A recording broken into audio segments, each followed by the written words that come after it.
Welcome to the David Seaton Show, everybody. I am so glad that you joined us today. We've got to talk about what's going on in Chicago and what's going on with Mayor Brandon Johnson. Take a listen to this. Hi, Pat and Dina. The mayor and his administration only have a few months to address this year's gap, and they're taking dramatic steps. Now, after their visit to Little Village for a ceremony, the mayor provided only a few details about the latest decision. The city is currently facing a nearly $225 million deficit, which is projected to go up to about $1 billion next year. That's right, everyone. You heard it. $1 billion.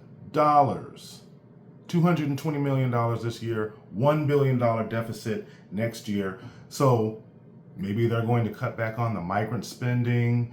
That's being a big part of the spending going on in Chicago. Let's hear what they're going to do.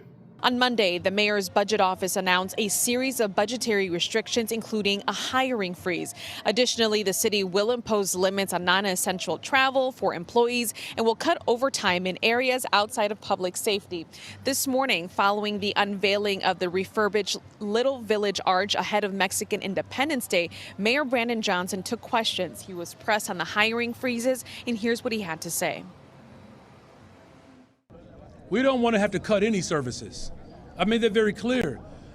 I've been an organizer, I've been an elected official, and I know the damage that has been done over the course of bad decisions. But as a city, we have to be prudent and fiscally responsible in this moment. Look, I've already saved the taxpayers $200 million. He's already saved the taxpayers $200 million.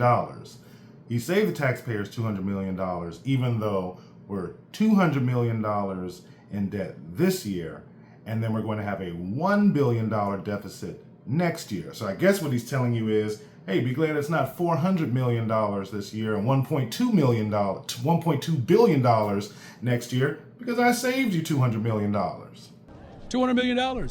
But we have areas of need, not just in community safety, but education. Now, it's still unclear if the hiring freeze will go through next year or if there will be additional sacrifices. We're live in Little Village. Andrea Medina, WGN News. So we know Chicago faces a budget shortfall that could reach close to $1 billion in the next year. A hiring freeze has been implemented. But today, one alderman says the city needs to go even further with changes for some workers already on the payroll. NBC5's Christian Farr has more on this looming financial crisis. They have not approached us about any of it. During an event in Chicago's Austin neighborhood, Governor Pritzker was asked about the city's nearly $1 billion deficit that has resulted in a recent hiring freeze, amongst other cost-cutting measures. We've been in situations like this. It's very, very difficult and challenging, but it's something you can tough your way through, and then you got to plan for years to come. The governor says the mayor has not reached out yet concerning any help to balance the city's budget at the state level. Besides the hiring freeze announced yesterday by the city's budget director, Annette Guzman also said there will be limitations on non-essential travel and overtime. Our revenues have not kept pace, but our spending has exploded. When Chicago's budget issues emerged late last month, some city council members said everything needed to be on the table to close the gap, including raising property taxes. So you heard that, people. They're talking about hiring freezes. They're talking about cutting back on overtime.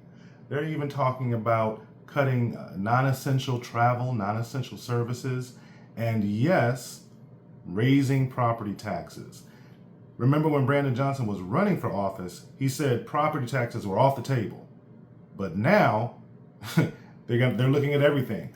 Chicago's property taxes are going to go up. But I still haven't heard anything about the cost to the migrants. While there are only overtime restrictions outside of public safety operations, the hiring freeze covers all citywide departments, including police and fire, which raises concern. We've never seen in budget crises years where police and fire have been impacted by the amount of vacancies not being filled, because you always need policemen.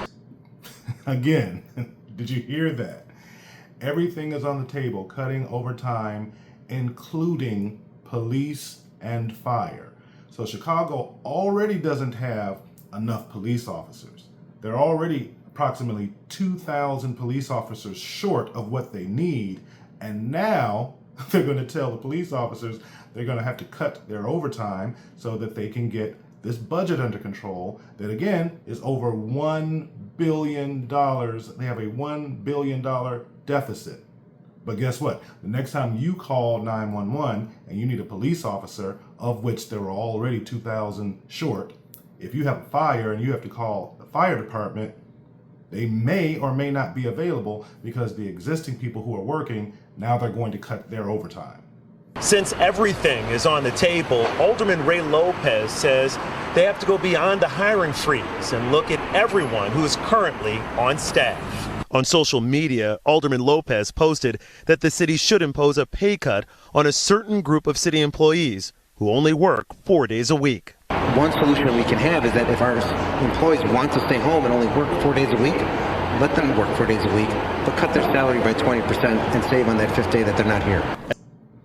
Okay, on the surface, that sounds good. You've got people who are only working 4 days a week.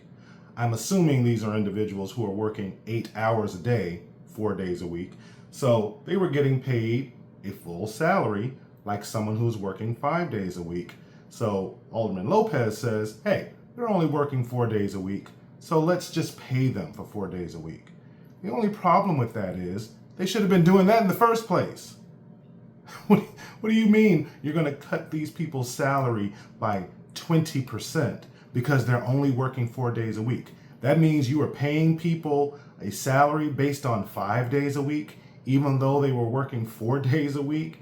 And these are the people who are in charge of the budget of Chicago that have run up this $1 billion deficit and now are asking you as a resident to pay increased property taxes while they're paying people 5 days a week and they're only working 4 days a week.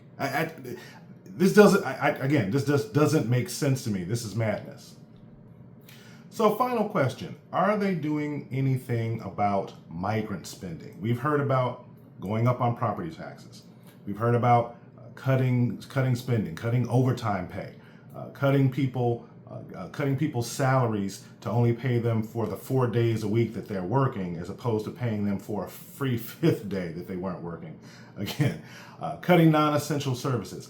I've heard about all of these proposals, but I have yet to hear anything about if the city of Chicago is going to cut any funding for the migrants. Have you heard anything about that? Listen to this and we'll pick it up on the other side. But first, the city of Chicago is closing 3 migrant shelters by October. Finally, they're going to close 3 of these migrant shelters. They're asking all of Chicago employees to have some shared sacrifice to try and get this budget under control. I'm glad to hear that the migrants are going to have to take a haircut as well, like everyone else, all of the other Chicago residents who are actually paying taxes. It's good to hear that they're saying to the migrants, okay, we're going to have to take back some of this funding from you as well, like we're doing for everybody else in Chicago. The city was keeping those locations open in anticipation of an influx of migrants coming from Texas during the DNC. Now, that never did happen, and now the city says several thousand beds aren't being used. Wait, are you telling me that since before the DNC has been over for at least 2 to 3 weeks? They were anticipating an influx of migrants, so they opened up 3 shelters that never got used, and it took them an additional 2 weeks to close it because the migrants never showed up. Oh, I understand. They're really not even asking the migrants to even make a sacrifice. While they knew that they had a $220 million budget deficit this year, and they knew that they had a potential $1 billion budget deficit next year, while all of that's going on, and they're talking about hiring freezes, they're talking about cutting overtime, they're talking about raising property taxes, they're talking about getting rid of non-essential services. Everybody else has had to have their budgets cut, but while this was going on, they were still spending additional money in anticipation of migrants who never arrived. And now they're going to say, oh, we're closing these 3 shelters because we don't need them. How about leave those 3 shelters open for homeless Chicagoans? How about leave those shelters open for abused women, for homeless children, for homeless veterans in Chicago? We can, in an emergency as a city, come up with money to open up beds for migrants who never showed up. Then when they don't show up, they're just going to go ahead and close those beds while we still have people in Chicago, residents of Chicago, who are still homeless and on the streets. We still have veterans who are still homeless and on the streets. You could have kept those beds open for those people, but we're going to close it because the migrants didn't show up. This is what Chicago leadership thinks about you, the people of Chicago. Tia's back on the live desk. She has details. Well, Scott and Sylvia, that comes down to money. Money just being thrown out there and not being used. Chicago has over 5,000 unused beds for new arrivals. Texas Governor Greg Abbott said he would bus more migrants to Chicago. It didn't materialize because of the Biden administration's executive order limiting asylum seekers' crossings to 2,500 per day. As part of the new changes, the Halsted and Ogden shelters will shut their doors on October 1st, followed by the Lakeshore shelter on October 24th. I just don't understand. I just don't understand. And I don't even want to necessarily make this a Democratic or a Republican issue. To me, this is just an issue of poor leadership. You open up shelters in anticipation of migrants coming here, being sent here by Governor Abbott of Texas during the DNC. They didn't show up. But instead of reallocating those resources for homeless Chicagoans, you just go ahead, shut that shelter down. That's money that you can never get back. And then we're giving these migrants assurances that your needs will be met.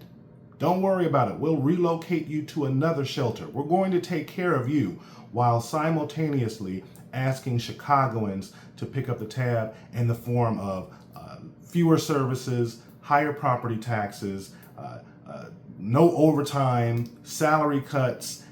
Everybody in Chicago who's a resident of Chicago is making a sacrifice, except for this one group of people. And to me, it just doesn't make sense. Do me a favor, go ahead, follow me, comment, like, subscribe. You're listening to The David Seaton Show. We'll catch you again later.